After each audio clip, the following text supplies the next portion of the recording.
Hello guys, and welcome to this our channel to Thriving SMEs.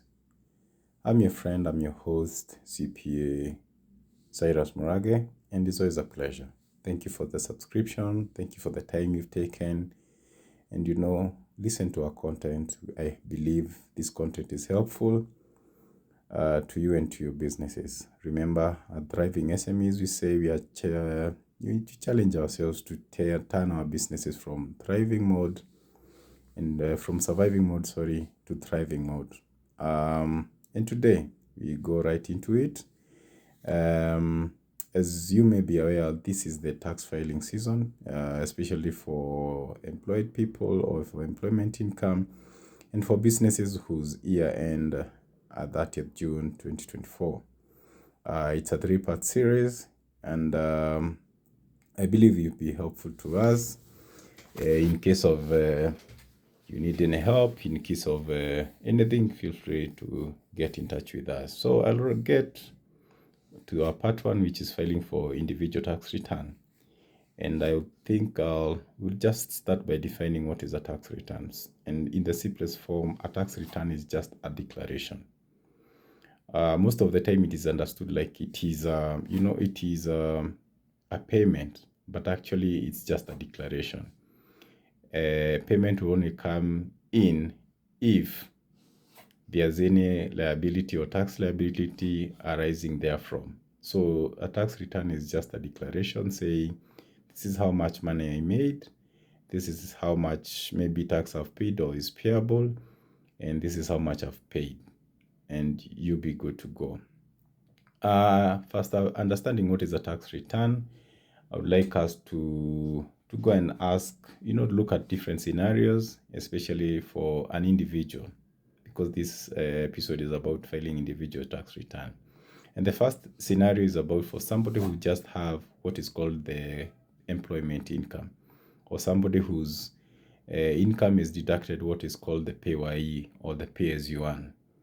The pay as you earn is usually deducted at source, and usually it's deducted by the employer.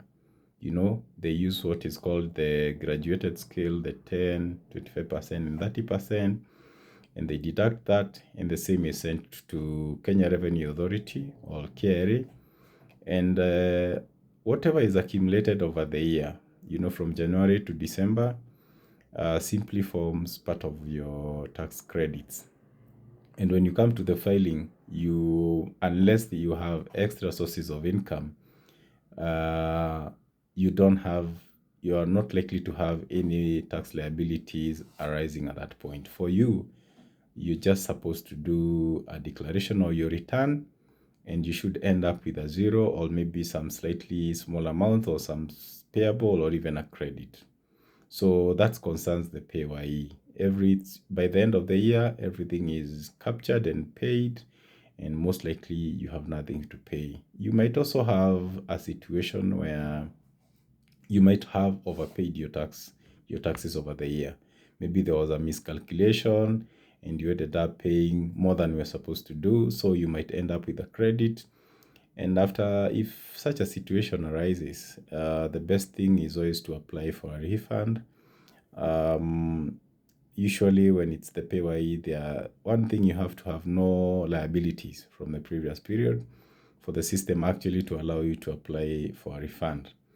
If once KRA is able to verify your claim for the refund, definitely you get your refund back. The other one is where you end up with a liability. Despite the PAYE has been deducted, you still find yourself, you have a liability. And maybe also this could have arisen from a miscalculation when the monthly PAYE were being deducted, and you end up with a liability. So if such a situation would arise, then you'll be required to pay the amount that is due. For you to be able to do the process of filing your return, you'll need what is called a P9 form. P9 form is simply a summary of what you earned, the amount that you went to defined contribution scheme, like what we call the NSSF, the amount that went to what used to be called NHF, that you got what is called the insurance relief, the personal relief, and all that. And at the end of the day, you should be able to tabulate that and file your tax return. That is thing number one for employment income alone. Then you'll have what will likely to be you work as a consultant, and you give invoices to maybe different people or to an organization. And what usually happen at the end of every month, or once you issue your invoice, the person whom you give your invoice withholds 5% of the income tax. For example, you issue an invoice for 100,000, they will deduct 5,000, remit that to KRA, and that's also now the cumulative, or the whatever you will accumulate, the 5% for the whole year forms what will be your withholding credits. Withholding credits and the PAYE credits, it's like you've prepaid your taxes in advance. So they will offset the tax liability that will arise once you file your returns. For example, in case of the withholding tax, you find that you had 100,000 as the tax liability, but you had your withholding that were amounting to 80,000. So you only have about 10,000 or 20,000 they are about to pay for the income tax, and you'll be good to go. As we continue on the withholding tax, it's another important thing to note that you are allowed what are called expenses in the case of a withholding. You work as a consultant, because you are never taxed. You are allowed what are called allowable expenses, or the expenses that were incurred while generating the income. And what are some of the expenses that you're likely to be allowed? For example, maybe you move around to doing whatever you're doing with a vehicle, you're allowed the motor vehicle expenses, your telephone expenses, your internet expenses. Maybe you even have an office you pay rent for. You're allowed the office rent, the electricity, the water. What somebody running a business is likely to have been allowed in doing their business. So you're allowed the allowable expenses, and this has to be 100% of what you call the allowable expenses. They must have been incurred in generating the income. And this is, I think, one of the areas I find very challenging to people who work as consultant, and here is why. When you come to the filing, you have to use the records that you've kept all throughout the year. The expenses records that you've kept all through the year. And then, most people find it challenging to keep their books or to have their records in order. So when you come to the end of the year, it becomes a challenge to file, your income tax, especially where you're being allowed expenses. So before you get to the end of the year, it's always very important in the course of the year, make sure your record keeping, your bookkeeping is up to scratch. And it will be very easy for you to file your tax return and even do a proper declaration. Okay? So, and because sometimes tax issues can come to haunt you much, much later, so it's always good to have your records and your books in order. If you're working as a consultant, if you're working, in such kind of a nature.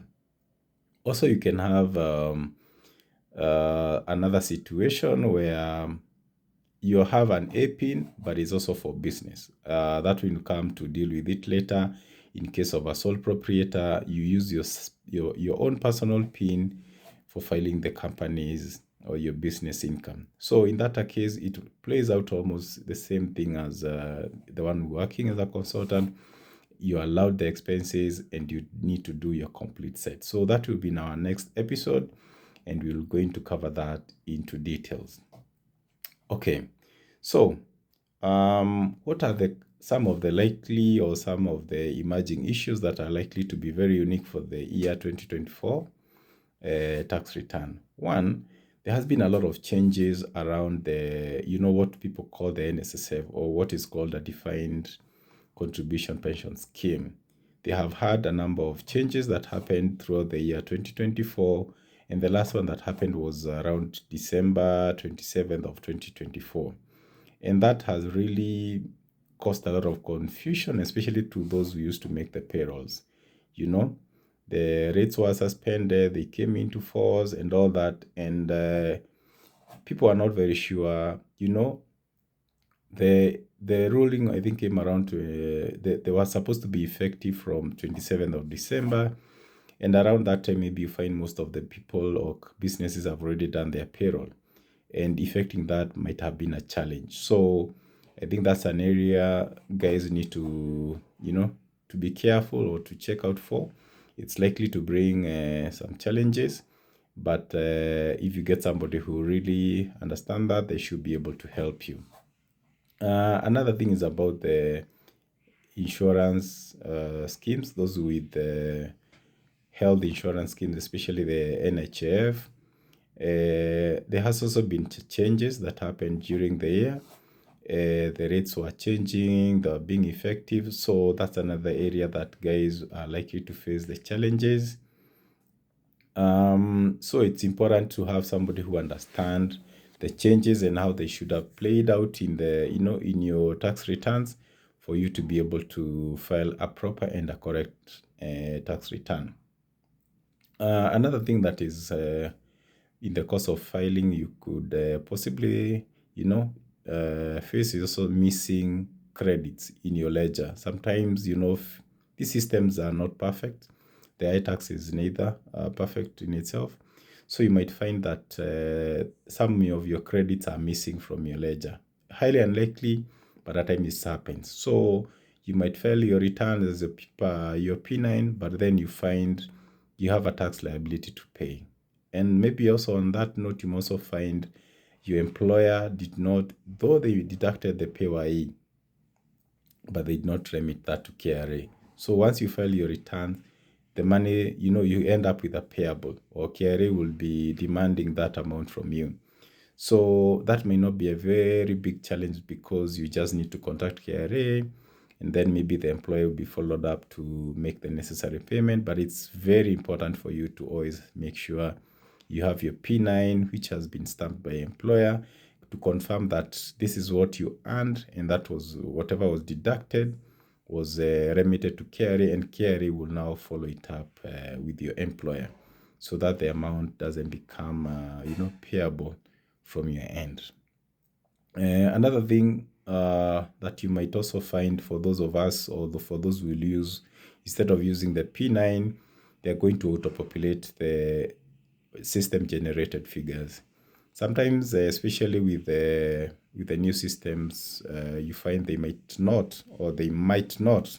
I'm not saying they are always, but they might not auto-populate the correct information. So sometimes, especially when you do your return towards the end, the very tail end, or during the peak months like June, May, June, you might find the system is not auto-populating the correct information. So to avoid that, it's always important to file your return as early as yesterday. And if it's not yesterday, then you can file that today. But the more we draw closer to the deadline, the more you're likely to face such challenges of data auto-populating or even not auto-populating at all. Another issue that is likely to happen also is, systems outages. I think recently we've had a lot of emphasis on people, being tax compliant and all that. So you find there's quite a number of people who are trying to file the returns and maybe do things that are proper as they are required by law. So you might find huge numbers are turning up to file their tax return. So that is another area that you might find there's outages of the system. The system is not responding, or even the internet issues could also be arising. Also, you could have, another issue that is likely also to affect you is the other issues to do with the affordable housing levy. We had an issue of, do you get a relief?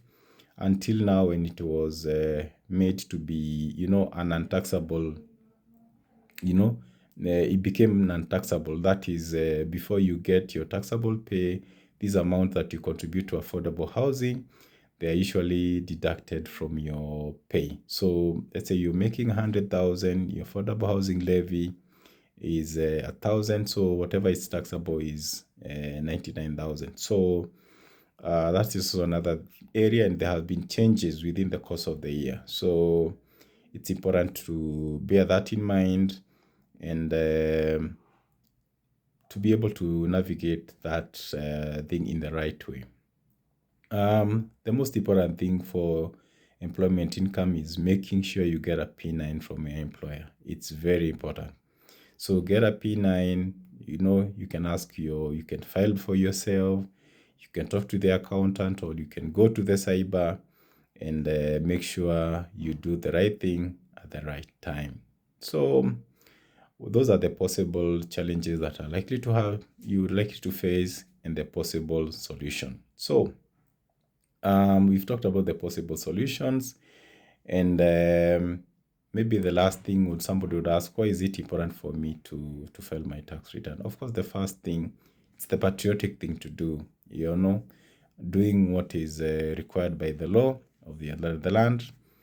File your return, as a patriotic Kenyan, as a patriotic citizen, despite and in spite of the so many other questions that arise around, tax issues. You see, the other thing, you'll avoid penalties and interest. I think of late we've seen a tax compliance certificate being one very key document, especially if you're thinking of doing public tendering. All those, you'll be asked to provide a tax compliance certificate. So also sometimes in job application, especially in the public service, somebody will be asked to produce a tax compliance certificate. So if you find that you're not tax compliant, you might miss on a couple of opportunities for nothing. And the sooner you did it, the better for yourself. And as I conclude, you might not be filing, or you might not have filed for a very long time, but this year also provide a golden opportunity. Remember, we talked about the tax amnesty that has been running for a couple of months, and it's ending on 30th June of 2025. So if you've been a non-filer, you've not filed over the years, this is the best opportunity that you can take. File up to the year 2023 and file your 2024 on time, and you're gonna enjoy the waiver on the penalties and the interest. So the amnesty program is here to save you a big deal in terms of penalties and interest. And I think everyone, especially if you've not filed over a period of time, this is the time to do it. Also, maybe before I close, there are some also part of the challenges maybe I've skipped. One of the things also, issues that I find also affecting people is the issues of passwords and emails and all that. Sometimes, especially if you've not been filing for a very long time, you might find the email that you used when you're registering your PIN, you no longer access it, or the person who you registered for you the tax, the PIN, you went to a cyber, somebody registered for you a PIN, you are not even sure the details that they input. So I think if you started to do these things early, you have an opportunity maybe to visit a Huduma Center, KRA office, and maybe you can change your details. Is it the phone number? Is it the email? So that now you can be able to reset your password. Once you reset your password, then you'll be able to log in, and you can file your tax return comfortably. So it's the high time you went and checked your tax issues, your PIN, your emails, your phone number on the iTax platform, and make sure they're okay. And from there, you'll be able to comfortably do your tax return. Visit your Huduma Center, visit any KRA offices, you'll get your issues sorted out, and most likely for free. Don't, keep hiding. You keep running for some things which are completely avoidable. So thank you so much for watching this video. Thank you for subscribing to this channel. We believe that we keep thriving together. We keep making SMEs thrive. Once again, subscribe, share, comment, like, and in case of any help, feel free to get in touch on email at info@smarterconsulting.com. Thank you. God bless you, and see you next time.